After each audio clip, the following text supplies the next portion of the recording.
Assalamualaikum warahmatullahi wabarakatuh. Alhamdulillah. Alhamdulillahi nasta'inuhu wa nastaghfiruh wa na'udzu billahi min syururi anfusina wa min sayyiati a'malina. May yahdihillahu fala mudhillalah wa may yudlilhu fala hadiyalah. Asyhadu an la ilaha illallah wahdahu la syarikalah wa asyhadu anna Muhammadan abduhu wa rasuluhu la nabiyya ba'dah. Allahumma salli ala sayyidina Muhammad wa ala ali sayyidina Muhammad. Rabbi syrah li sadri wa yassir li amri wahlul 'uqdatam min lisani yafqahu qawli, amma ba'du. Pemirsa Kompas TV Jambi yang dirahmati Allah, ketemu lagi dalam acara Mutiara Iman bersama saya Miftahul Huda, penyuluh agama Islam Kementerian Agama Kota Jambi. Kali ini kita akan membahas tentang ibadah kita, bahwasanya seseorang itu ketika beribadah, syarat untuk ibadahnya itu diterima oleh Allah, maka ibadahnya itu harus ikhlas. Kalau ibadahnya tidak ikhlas, maka ibadahnya tidak akan diterima oleh Allah.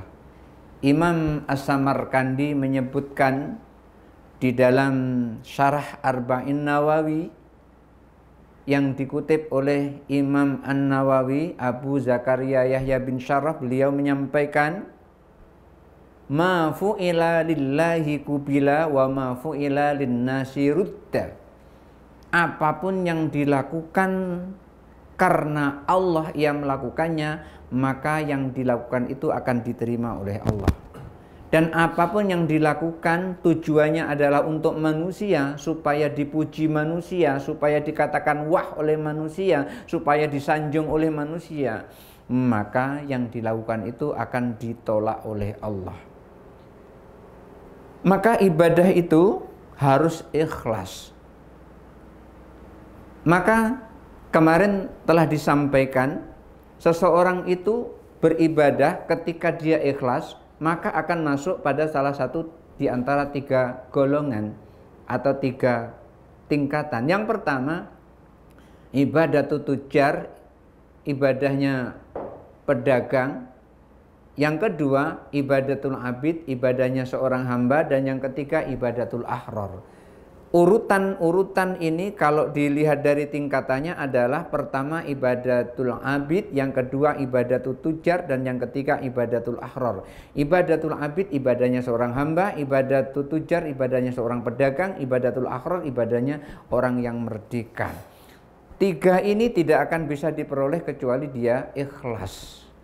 Lalu ketika ada orang bertanya, mana yang lebih bagus, ibadah itu karena takut kepada Allah atau ibadah itu karena minta surga, minta pahala?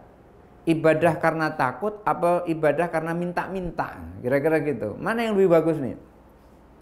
Lalu Imam Al-Ghazali rahimahullah menjawab dari pertanyaan orang yang seperti ini. Beliau sampaikan, al-ibadatu ma'ar roja'i afdhalu.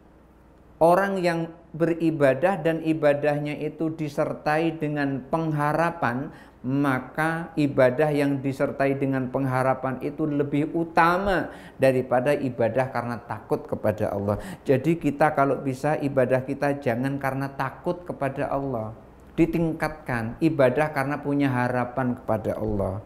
Maka jangan heran ketika ada orang yang memahami ibadahnya adalah lebih bagus daripada ibadah karena takut, sehingga ibadahnya diposisikan sebagai ibadah yang mengharap sesuatu kepada Allah, sehingga ia laksanakan apa yang ia laksanakan, ia dalam sholatnya itu memang betul-betul minta kepada Allah. Apa contohnya? Contohnya ketika tahiyat akhir, ia pun minta kepada Allah. Seperti apa? Umpamanya begini, ketika seseorang sudah mengucapkan tahiyat akhir sampai innaka hamidum majid, begitu ia sampaikan, lalu apa yang terjadi?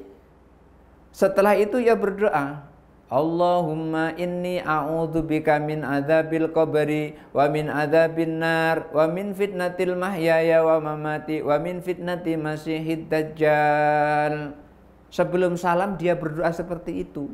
Enggak cukup berdoa seperti itu, ia masih minta lagi. Allahumma ighfir lima qaddamtu wa ma akhartu wa ma a'lantu antal muqaddimu wa antal muakhiru la ilaha illa anta. Masih berdoa seperti itu, seperti yang dilakukan oleh Sayyidina Ali bin Abi Thalib. Sayyidina Ali bin Abi Thalib ketika mau salam saat beliau sholat, itu beliau membaca doa ini supaya dosanya diampuni oleh Allah. Maka orang yang ketika dia beribadah, ibadahnya karena mengharap sesuatu kepada Allah, maka ini lebih bagus daripada beribadah karena takut kepada Allah.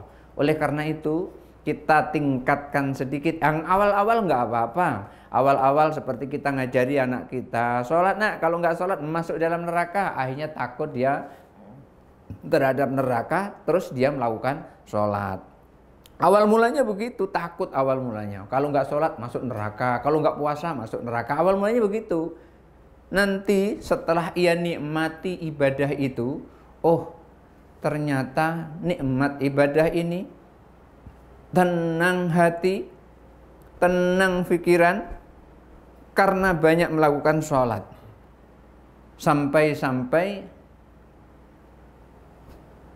di sebuah dasar atau dalil itu disebutkan, ala bidzikrillahi tatmainnul qulub. Bukankah dengan mengingat Allah hati akan menjadi tenang? Salat itu termasuk mengingat Allah. Wa aqimis sholata lidzikri, dan dirikan salat untuk mengingat aku. Artinya salat itu adalah berzikir. Ketika seseorang sholat dan dia berzikir, artinya sholatnya itu adalah untuk mengingat Allah. Sholat itu karena sholat adalah merupakan alat untuk mengingat Allah. Maka pada saat itu selesai sholat, hatinya akan menjadi tenang. Ketika kita punya masalah, umpamanya ada orang punya masalah, masalah itu jangan dibawa kepada maksiat. Ketika orang tidak beriman, masalah biasanya dibawa ke maksiat. Satu contoh, ketika dia menghadapi sesuatu problematika yang berat, tiba-tiba ada orang menyerang dari samping. Satu contohnya begini, ini saya mau tahaddusun nikmah, mau tasmi. Tahaddusun nikmah itu membicarakan tentang nikmat. Tasmi itu artinya memperdengarkan, saya ingin memperdengarkan nikmat. Ini ada satu pengalaman ketika saat Allah uji dengan ketidakberdayaan, tidak mampu dari posisi keuangan, lalu ada orang yang mapan, yang sebetulnya dia menginginkan kita untuk mapan seperti dia, cuman caranya yang agak berbeda. Lalu dia katakan, makanya jangan jadi guru ngaji. Kalau jadi guru ngaji seperti ini kan, anak sakit tidak bisa membiayai, makan aja susah. Memang betul, susah makan pada saat itu. Sampai-sampai perut ini saya ikat dengan kain sarung. Begitu saya ikat dengan kain sarung, istri tanya, "Kak, kenapa kok diikat perutnya dengan kain sarung?" Saya jawab, supaya lapar agak terhindar.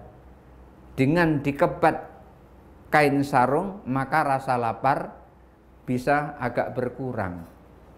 Akhirnya dia juga ngikut-ngikut, ambil kainnya, dikebatkan di perutnya.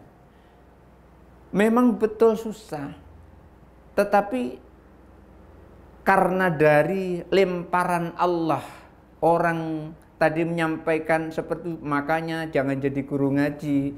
Kan susah kan sekarang, anak sakit tidak bisa membiayai, anak sakit nggak bisa memberi makan, dan kita sendiri pun juga susah. Akhirnya ini saya ambil sebagai lemparan Allah. Allah sayang sama kita, Allah menyuruh orang untuk melempar kata-kata itu kepada kita. Oh, ternyata kita disuruh dekat kepada Allah. Oleh karena itu, dalam sebuah kitab namanya Al-Hikam, Ibnu Athaillah As-Sakandari itu pernah menasihati kita semua, jadilah kalian itu orang yang pintar, jangan menjadi seperti anjing yang bodoh. Gimana orang pintar itu dan gimana anjing yang bodoh itu? Anjing yang bodoh itu ketika dilempar tulang itu dia kejar yang dilempar itu. Akan tetapi kalau orang pintar ketika dilempar dia tidak melihat apa yang dilempar, tetapi melihat siapa yang melempar. Umpamanya ini ada gadis cantik, terus di sini ada bujang ganteng. Ada gadis ini melempar bujangan, tak. Apa sih bujang ini langsung nyari kerikilnya yang dilempar? Enggak mungkin. Pasti dia akan nyari siapa yang melempar. Kemudian terus dikejar dan itulah maunya.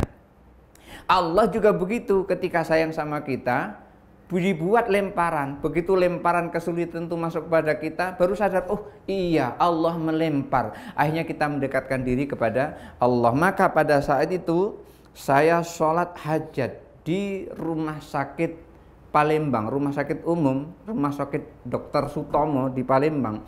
Itu 7 hari sholat hajat, minta kepada Allah supaya diberi jalan keluar dari kesulitan ekonomi untuk membiayai anak yang sedang sakit. Masya Allah, begitu sholat hajat yang ke-7 selesai, besoknya hari ke-8 itu Ibu Gubernur Palembang datang dan pada saat itu membawa wartawan Sriwijaya Pos pada saat itu. Nah, di situ dinyatakan bahwasanya anak saya dibebaskan biaya dari rumah sakit itu. Sudah itu istri pun dipanggil untuk menemui beliau, istri gubernur ini. Mudah-mudahan Allah mengampuni semua kesalahannya dan mudah-mudahan Allah menerima seluruh kebaikannya. Dipanggil karena pada saat itu sedang musim bom-bom, maka dipanggilnya ke kantor Departemen Kesehatan. Ternyata di situ diberi sebuah amplop. Saya berpikir amplop itu adalah amplop pembebasan. Ternyata bukan amplop pembebasan. Makanya saya taruh di situ karena amplop pembebasan tidak saya buka-buka. Akhirnya amplop pembebasan yang tadinya saya kira itu saya buka, ternyata isinya duit 500.000. Tahun 99 duit 500.000 itu sangat berharga karena antara Jambi dan Palembang cuman cukup 7.000 rupiah naik IMI pada saat itu. Jadi 900 tahun 99 dengan uang 500.000 itu sangat berguna sekali. Pemirsa Kompas TV yang dirahmati Allah, untuk itu ketika seseorang dilempar dengan kesulitan, itu artinya kita disuruh menemui Allah Subhanahu wa Ta'ala. Ketika kita menemui Allah dengan cara seperti itu, maka ibadah kita akan diterima oleh Allah dan doa kita akan diijabah oleh Allah. Itulah pentingnya orang yang beribadah yang lebih bagus adalah ibadah karena pengharapan kepada Allah.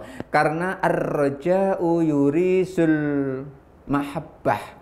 Karena orang yang beribadah dengan penuh pengharapan, ibadah yang penuh dengan pengharapan itu, pengharapan akan menimbulkan cinta. Kita ibadah karena mengharap kepada Allah, maka ujung-ujungnya kita cinta kepada Allah. Sementara itu, al-khawfu yurisul kunut. Orang yang beribadah karena takut, takut itu akan mewarisi putus asa.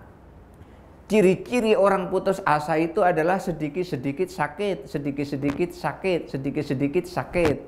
Ketika dia bekerja di luar sehat, pulang di rumah kembung, rupanya takut sama istrinya. Yang seperti ini dia ibadah karena takut. Maka ibadah karena mengharap kepada Allah itu lebih baik daripada takut kepada Allah Subhanahu wa Ta'ala. Walaupun ada yang ibadah yang lebih bagus lagi daripada ini. Tetapi perlu diingat, dicatat, 3 tingkatan ibadah ini tidak akan diterima oleh siapapun illal mukhlisin, kecuali untuk orang-orang yang ikhlas. Ketika kita ikhlas, maka keikhlasan kita itu akan mengantarkan kita, kalau enggak ibadah kita masuk pada ibadatul abid, maka masuk pada ibadatul tujar. Kalau tidak, masuk pada ibadatul ahror, yang paling tinggi ibadatul ahror itu. Barangkali itu saja dulu yang bisa saya sampaikan untuk pagi ini. Mudah-mudahan ada manfaatnya. Hadanallahu wa iyyakum ajma'in, wallahul muwaffiq ila aqwamit thoriq. Wassalamualaikum warahmatullahi wabarakatuh.